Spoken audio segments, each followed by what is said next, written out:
Once upon a time, in a small village called Obidi, there lived a woman named Mama Ngozi, who was known for her delicious meals.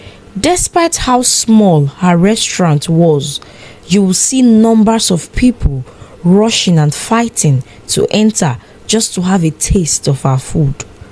To the extent that most people would even sit on the floor to eat, and even go as far as washing their own plates just to have a taste of her delicious food. But little did they know there was a secret ingredient in her food that made it taste so good. She became so famous and popular in the entire Obidi village that the men refused to eat their wives' food, which led to chaos in various homes in the village. However, the other women in the village began to notice that their husbands preferred Ngozi's food over theirs. They grew jealous and suspicious of her cooking. One sunny afternoon, they gathered together and decided to send a spy to Mama Ngozi's kitchen to discover her secret recipe. They chose Amina, a brave woman, to undertake the mission. Amina disguised herself as a new neighbor and approached Ngozi, pretending to be friendly. She soon gained Ngozi's trust and was invited to her kitchen to learn how to cook. As they prepared a meal together, Amina carefully observed everything Ngozi did.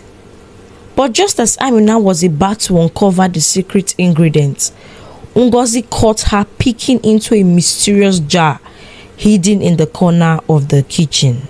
With a sly smile, Ngozi revealed her true nature as the evil cook who used dead body water to cook her food.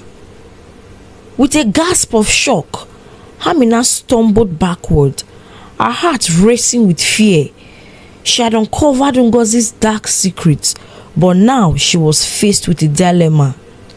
Should she expose Ngozi and risk the wrath of the village, or should she keep the secret to herself?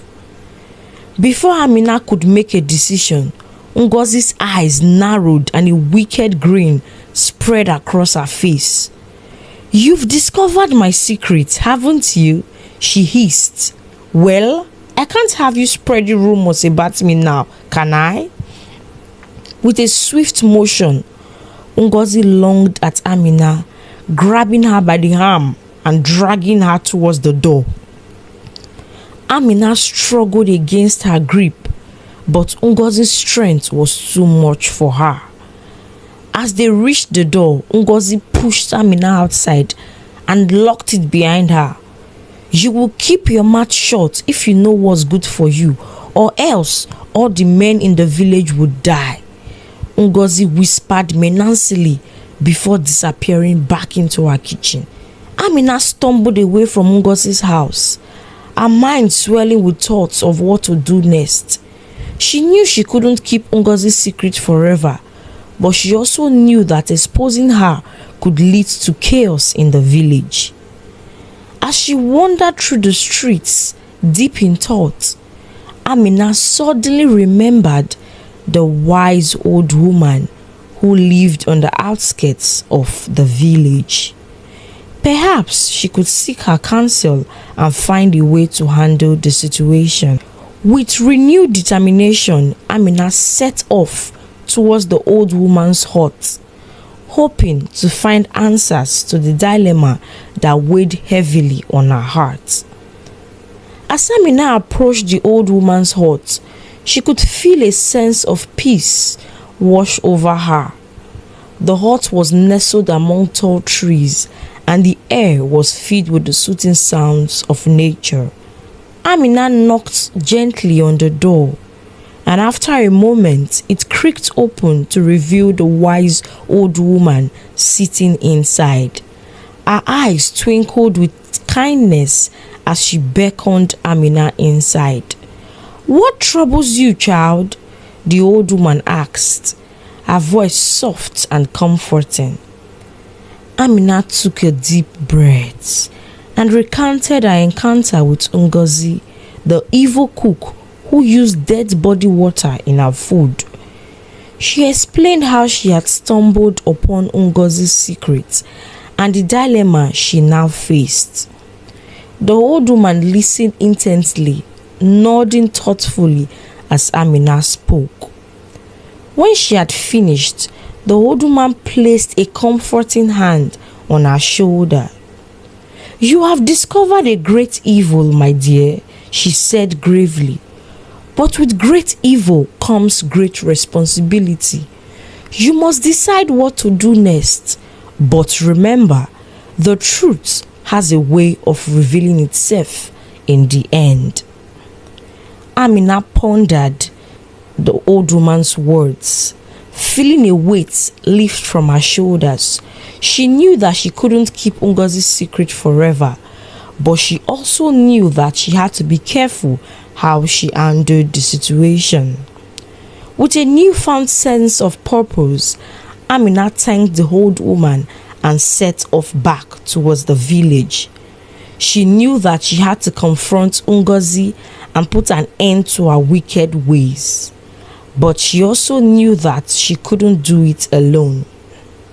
As she walked, Amina began to formulate a plan, hoping that with the help of the other women in the village, they could put an end to the evil cook's reign of terror once and for all. Amina returned to the village, her mind buzzing with ideas on how to confront Ngozi and put an end to her evil deeds. She knew she needed the support of the other women in the village if they were to stand a chance against the cunning cook. Gathering the women together in secret, Amina shared her discovery about Ngozi's use of dead body water in her cooking. At first, the women were shocked and horrified, but as Amina outlined her plan to expose Ngozi, their determination grew. With unity and purpose, they set out to gather evidence against Ngozi.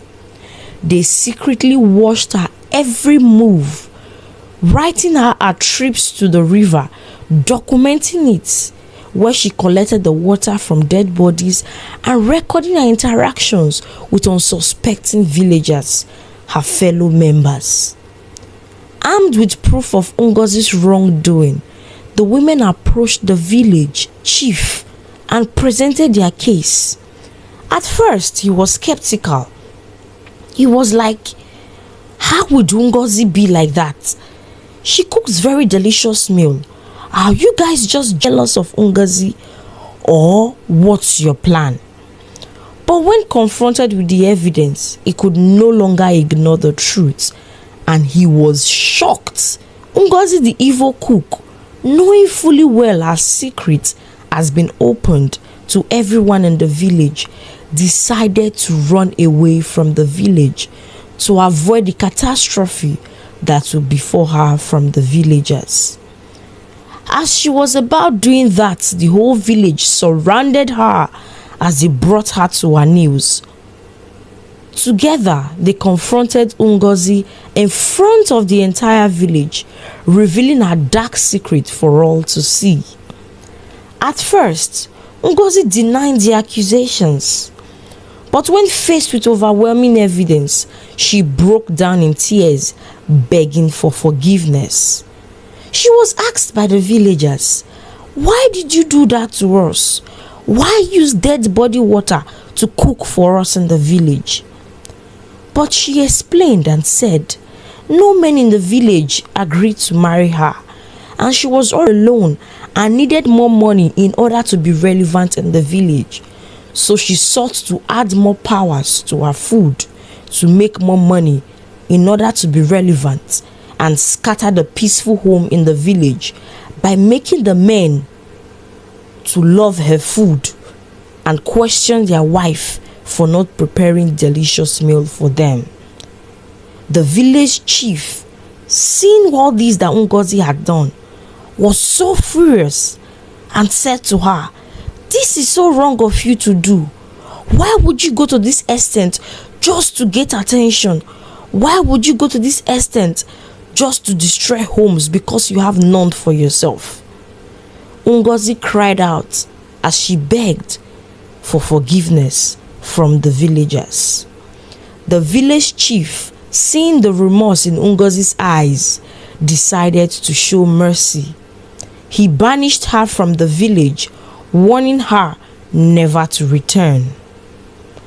As Ngozi disappeared into the distance, the village breathed a sigh of relief. With the evil cook gone, there was peace in the homes of all the villagers.